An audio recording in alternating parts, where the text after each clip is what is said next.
지난 말씀에 이어서 오늘 이 말씀도 모두 언약궤에 관한 말씀으로 전개되어집니다. 여러분, 언약궤가 무엇일까요? 또 어떻게 생겼을까요? 궁금하지요? 한번 그림을 보시겠습니다. 예, 언약궤라는 것은 언약의 상자라는 뜻입니다. 어, 사실 금으로 입힌 씨띠나무 상자입니다. 씨띠나무라고 성경에 되어 있는데요. 또 번역하기를 조각목이라고 그렇게 기록합니다. 우리 성경이 번역될 때에 중국으로 넘어가서 중국에서 조각자목이라는 이름을 그대로 따서 그것을 번역하면서 조각목이라고 붙입니다. 씨띠 나무는 아카시아 나무입니다. 그 아카시아 나무에 금을 입힌 것이 바로 언약궤입니다. 여기 사람이 왜 있을까요? 언약궤의 크기를 비교해 보라고 한 겁니다. 사람이 한 이 정도 키를 가지면 언약궤는 이 정도 크기가 된다라고 말합니다. 요 길이가 한 1.2m 되고요. 가로 높이는 60cm 정도 되는 크기가 됩니다. 그렇게 크지는 않습니다. 그 위에는 속죄소라고 말하는 금판이 있고요. 여기에 사람인데 날개가 있는 게 있지요. 그룹이라고 얘기하고요. 천사지요. 천사 두 명이 이렇게 마주보고 있는 형태를 가지고 있습니다. 여러분, 이 언약궤는 그 안에 모세의 돌판 둘이, 그러니까 이스라엘 백성의 언약이 담겨 있는 그러한 상자이기 때문에 언약궤라고 얘기합니다. 언약궤는 예배의 장소인 성막의 중심이 되는 기구로 성소의 가장 깊은 곳인 지성소에 있었습니다. 기구라고도 하고요, 가구라고도 얘기하기도 합니다. 그 지성소에 있는 유일한 기구입니다. 언약궤 위에는 하나님의 영광이 머무른다라고 말하고, 그것은 하나님의 임재의 상징을 나타내는 것이었습니다. 이스라엘 백성이 광야를 지날 때에 언약궤 위에 늘 구름 기둥과 불 기둥이 머물러 있었습니다. 오늘 본문에는 이 언약궤를 하나님의 궤라고 기록합니다. 하지만 이 궤는 하나님의 임재에 관한 것이지 그 자체가 하나님을 대신하거나 혹은 하나님께서 거기에 종속되는 것이 아니라라는 것을 우리는 명심해야 합니다. 여러분, 궤가 움직이면 하나님이 움직이는 게 아니라 하나님이 움직이면 궤가 따라 움직이는 겁니다. 많은 사람들이 착각하기를 내가 믿는 사람이니까 내가 움직이면 하나님이 따라온다라고 생각합니다.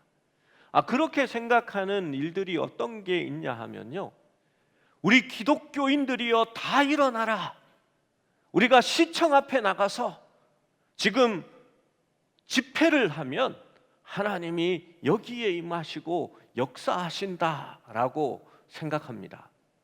여러분, 그렇지 않습니다.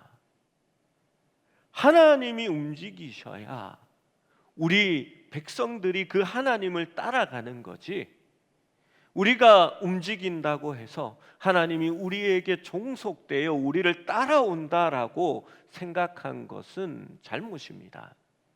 이스라엘 백성들이 그렇게 생각했거든요. 그래서 언약궤를 가지고 오면 우리가 하나님이 언약궤에 따라 움직여지고 하나님이 우리와 함께 하심으로 말미암아 블레셋을 물리칠 수 있다라고 생각했지만 그 결과는 참담한 패배였습니다. 하나님은 그러한 생각들을 용서하지 않으셨습니다. 여러분, 블레셋은 이제 이스라엘로부터 그 언약궤를 빼앗았습니다. 블레셋 병사들은 다곤이 신성한 전장에서 야훼보다 우월하다는 것이 증명되었다, 그래서 이스라엘 군대를 이겼다라고 생각했습니다. 따라서 이스라엘이 블레셋을 섬기게 되었듯이 이제 여호와 하나님께서 다곤의 집에서 시중 드는 자로 존재하는 것이 마땅하다 생각합니다. 그들은 하나님의 궤를 다곤 신에게 예물로 바치기 위해서 하나님의 궤를 아스다곳에 있는 다곤의 신전으로 옮기게 됩니다. 이제 이 궤는 블레셋에게 자신들의 역사 이래의 최대의 전리품이 되어질 것은 틀림없는 사실이라고 그들은 생각했을 것입니다. 우리 지도를 한번 보시겠습니다. 위가 좀 잘렸는데요. 여기가 실로입니다. 여기가 에베네셀입니다. 이스라엘 백성들이 이렇게 나와서 여기에 에베네셀에서 진을 치고 아벡에서 블레셋 군사들이 진을 칩니다. 여기서 전투가 일어나고요, 이스라엘은 대패하게 됩니다. 그리고 아벡에서부터 하나님의 궤를 빼앗아서 아스타롯으로 내려오게 되는 겁니다. 여기에서 문제가 생기자 하나님의 궤는 다시 가드로 옮겨지고요, 다시 가드에서 에글론으로 옮겨지는 겁니다. 이렇게 옮겨지는 것이 바로 오늘 우리 본문 속에 있는 내용입니다. 블레셋이 다곤의 신전에 이 하나님의 언약궤를 두게 되는데요. 다곤 신은 어떤 신이냐 하면요, 다음 그림을 한번 넘겨주십시오. 이 배경이 들어갈 필요가 없는데 오히려 혼돈이 되는 것 같습니다. 다음에는 배경을 빼주십시오. 이렇게 보시면 이게 뭐 같습니까? 물고기 같죠? 어떻게 보면 남자 인어 같습니다. 다그라는 뜻이 물고기란 뜻인데 다곤신은 그 물고기의 의미에서 유래한 것으로 보여집니다. 다곤신은 몸의 상반신은 수염이 있는 남자의 모습으로 머리에 왕관을 쓴 형상이고, 몸의 하반신은 물고기 형상으로 바다에서 헤엄을 치고 있는 그러한 모습을 가지고 있습니다. 아스돗 사람들이 이튿날 일찍이 일어나 본즉 다곤이 여호와의 궤 앞에서 엎드려져 얼굴이 땅에 닿아 있었습니다. 여러분, 이 모습이 어떤 모습입니까? 주님의 궤 앞에서 경건하고 복종하는 자세를 취하고 있는 것입니다. 아스돗 사람들은 그것을 우연으로 여겼을 것입니다. 그래서 사람들이 다곤을 제자리에 갖다 놓았다라고 기록하고 있습니다. 전장에서는 그토록 강인하다라고 여겨졌던 그들의 신이 자신의 거처 안에서는 먼지 속에서 얼굴을 들 힘조차 없는 그러한 신이라는 것을 그들은 아직도 깨닫지 못합니다. 다곤의 굴욕적인 자기 비하 행위는 그 다음 날 아침에도 반복됩니다. 이는 전날의 사건들이 우연이 아니라는 것을 보여주는 확실한 신호였습니다. 다곤은 다시 한번 여호와의 궤 앞에 또다시 엎드려져 다곤의 얼굴이 땅에 닿았고, 그런데 그 머리와 두 손은 끊어져 문지방에 있고 다곤의 몸뚱이만 남아 있는 것입니다. 여러분, 블레셋은 전쟁에 패한 장수들을 이러한 모습으로 주로 처형했습니다. 여러분, 블레셋이 삼손을 잡아다가 두 눈을 뽑고 발가락과 손가락을 자르고 이렇게 조롱거리로 만들어 버립니다. 그리고 나서 죽게 만드는 것이지요. 장수들이 이렇게 사로잡히면 이런 식으로 해서 처형시켜 버리는 것이 그 시대의 모습입니다. 이 다곤의 신이 목이 떨어져 나가고 두 손이 끊어져 문지방 위에 올려져 있었던 것입니다. 여러분, 이 모습을 가만히 생각해 보면요, 저는 어떤 생각이 드냐 하면, 우리가 생선을 해칠 때에 회를 뜨기 전에 먼저 생선을 정리합니다. 머리를 잘라내고 지느러미를 잘라내지요. 그리고 내장을 빼내고 나면 생선 꼬리가 남아 있는 몸통이 이렇게 남게 됩니다. 마치 다곤신이 그렇게 남아 있는 모습이 되어 버리는 것입니다. 블레셋 사람들의 정복자였던 신적인 영웅은 굴욕을 당하고 자신의 요새에서 무자비하게 처형당한 모습이 되는 것입니다. 여호와의 궤가 있는 하나님의 임재는 그들의 최고 신보다 우월함을 증명합니다. 그런데 어리석은 블레셋 사람들은 하나님을 두려워하는 것이 아니라 다곤에 대한 존경으로 그 머리와 그 손이 끊어져 놓여 있던 문지방조차도 밟지 않는 것으로 그들은 행동하게 됩니다. 그러자 하나님께서 이와 같이 행하십니다. 5장 6절 말씀을 같이 읽어봅니다. 6절 말씀입니다. 시작. 여호와의 손이 아스돗 사람에게 엄중히 더하사 독한 종기의 재앙으로 아스돗과 그 지역을 쳐서 망하게 하니. 블레셋 사람들은 주님께서 이전 세대에 이집트의 재앙을 내리셨다라는 것을 알고 있었습니다. 4장 8절 말씀에 보면 하나님의 언약궤가 전쟁의 진중으로 들어올 때에 그들은 이집트에서 나올 때의 일들을 기억하고 두려움에 떨었습니다. 그런데 이제 그들 자신도 그 재앙을 경험하게 됩니다. 블레셋에 내린 주님의 재앙은 하나님의 임재의 상징인 여호와의 궤를 만홀히 여긴 대가였습니다. 아스돗 사람들은 비로소 이스라엘 신의 궤를 우리와 함께 잊지 못하게 할지라 그의 손이 우리와 우리의 신 다곤을 친다 하고 라고 성경에는 기록하고 있습니다. 이제 비로소 하나님의 손이 그들과 그들의 신을 치고 있다라고 그들은 고백하고 있는 것입니다. 그들은 모든 방백들을 모아 이스라엘의 신의 궤를 가드로 옮기기로 결정하고 그렇게 합니다. 가드를 선택한 이유는 본문에 정확하게는 언급하지 않지만 우리에게 힌트를 주고 있다라고 저는 생각합니다.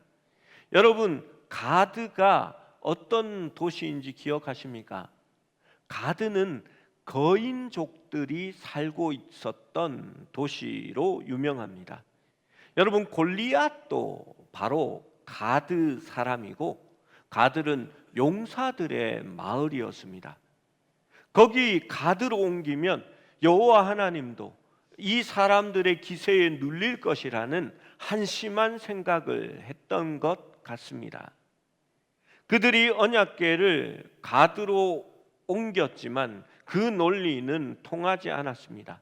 하나님의 손이 더 큰 환난을 그 성읍에 더하사 성읍에 작은 자나 큰 자를 다 쳐서 독한 종기가 나게 하셨다라고 성경은 기록합니다. 9절에 작은 자와 큰 자를 다 쳐서라는 말을 어떤 성경학자들은 어른이나 애들이나 할 것 없이 다 쳐서라고 해석하지만 저는 그렇게 보지 않습니다. 큰 자는 거인족을 얘기하는 것이고 작은 자는 일반 사람들을 이야기하는 것이라 저는 생각합니다. 그들 모두를 하나님께서 쳐서 심판하십니다. 그러자 언약궤는 이제 에글론으로 보내졌습니다. 그것에 도착하자 가드에서보다 더 큰 고통을 겪었습니다. 하나님께서 다시 한번 심판의 강도를 높이시자 하나님의 손이 그 성읍에 매우 엄중하게 임하셨다라고 11절은 기록합니다. 그들은 공황, 그러니까 죽음의 공포와 또 종기로 인하여서 주님께서는 많은 사람을 거기서 죽이셨습니다. 온 성읍의 부르짖음이 하늘에 사무쳤습니다. 그들이 이스라엘과 싸워 전쟁에 이겼는지는 모르지만 절대 여호와 하나님은 이길 수 없었습니다. 이제 블레셋의 방백들은 이스라엘 신의 궤를 그 있던 곳으로 돌아가게 하자고 결론을 내립니다.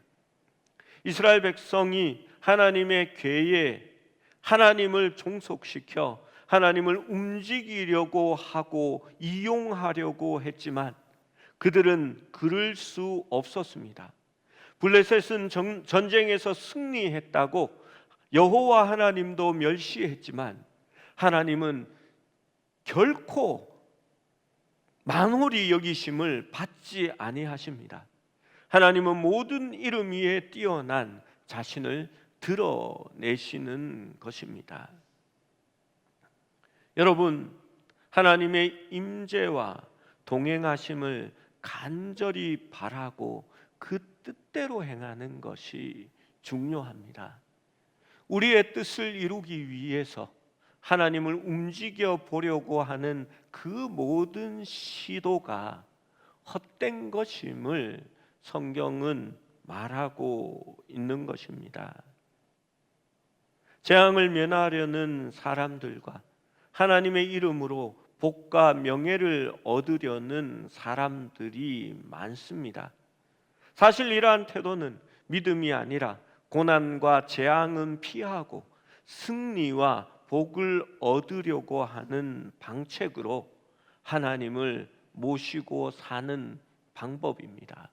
그것은 마치 이스라엘 백성들이 하나님의 말씀대로 살지는 않으면서도 전쟁에 하나님의 언약궤를 끌고 가려고 하는 그런 생각과 같습니다. 여러분, 이스라엘 백성들은 그 생각을 주님이 오실 때까지도 버리지 못합니다. 그들은 예루살렘 성 안에만 있으면 안전하다고 믿습니다. 그리고 하나님의 성전은 결코 무너지지 않을 것이고 하나님은 그 성전을 보호하시고 지키신다라고 그들은 굳게 믿었습니다. 여러분, 헤롯이 지은 그 성전에 하나님이 종속돼 있을 것이라고 그들은 착각한 것입니다. 솔로몬이 하나님의 성전을 짓고 그 성전을 하나님 앞에 봉헌할 때에 하나님께서 하신 말씀이 있습니다. 하늘은 내 보좌요 땅은 내 발등상이니 사람의 손으로 너희가 지은 그 성전에 내가 거할까 보냐라고 말씀하셨습니다. 그러나 하나님께서 또 하나 약속하신 것은 너희가 그 성전에서 여호와 하나님을 바라며 내 이름으로 일컫는 내 백성이 겸비하여 기도하고 하나님의 임재를 바라며 하나님 앞에 하나님의 용서를 구하고 그곳에서 기도하면 나의 임재가 나의 눈이 그곳에 머물겠다라고 말씀하신 것입니다. 여러분, 교회 건물이 하나님의 임재를 말하는 것은 아닙니다.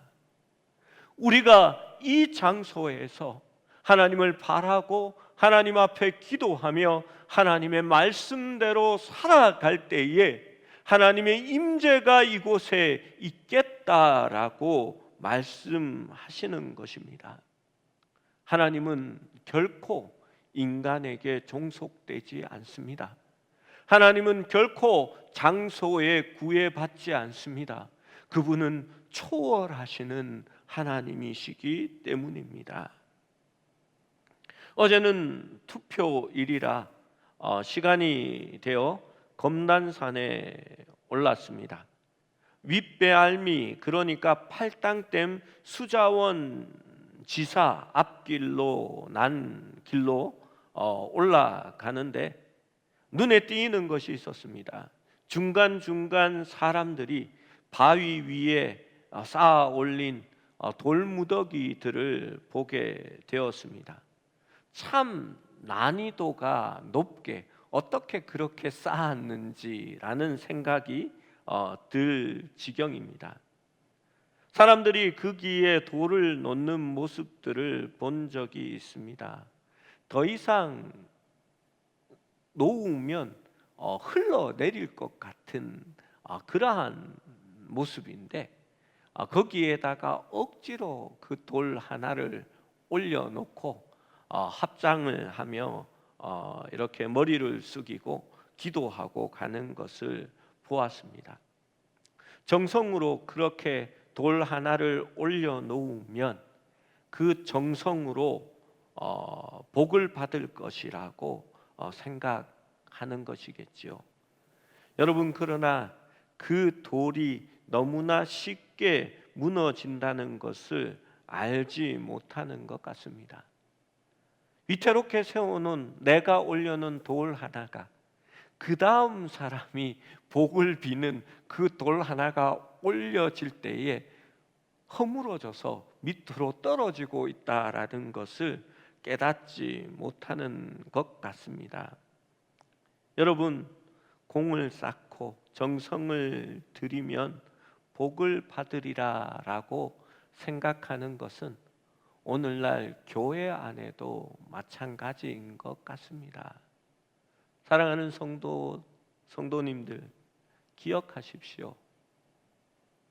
우리의 의나 공덕이나 덕을 쌓는 것, 정성을 들이는 것으로 우리는 구원을 받지 못합니다. 우리는 하나님을 모시고 그 언약 안에서 주님과 동행함으로 하나님 앞에 가까이 나아가는 것입니다. 하나님과 동행한다라는 의미가 무엇일까요? 하나님의 임재 속에 우리가 거하는 것입니다. 그 하나님의 임재 속에 거하는 것은 하나님이 움직이면 나도 움직이고 하나님이 멈추시면 나도 멈추는 것이 바로 동행하는 겁니다. 여러분, 반대가 되는 게 아닙니다. 내가 가면 하나님을 끌고 가고 내가 멈추면 하나님도 멈추게 하려는 시도는 헛된 것이라고 말씀드립니다.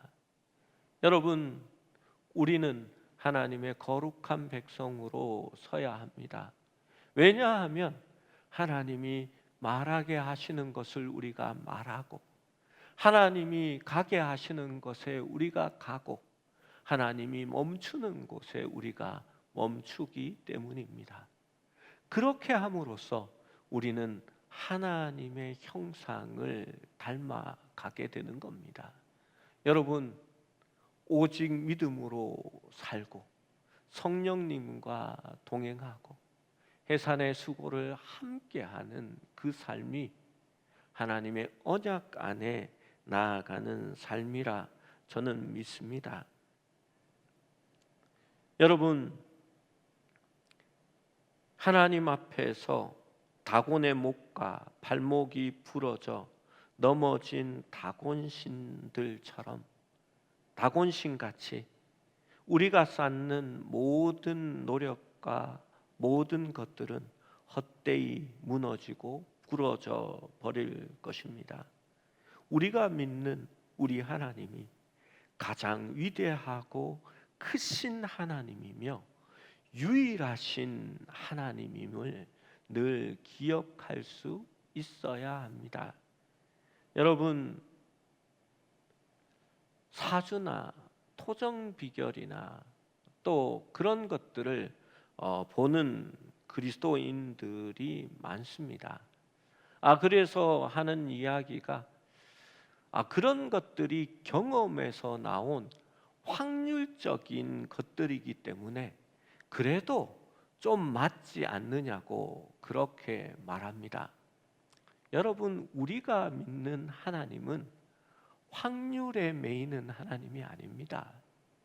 경험에 매이는 하나님이 아닙니다.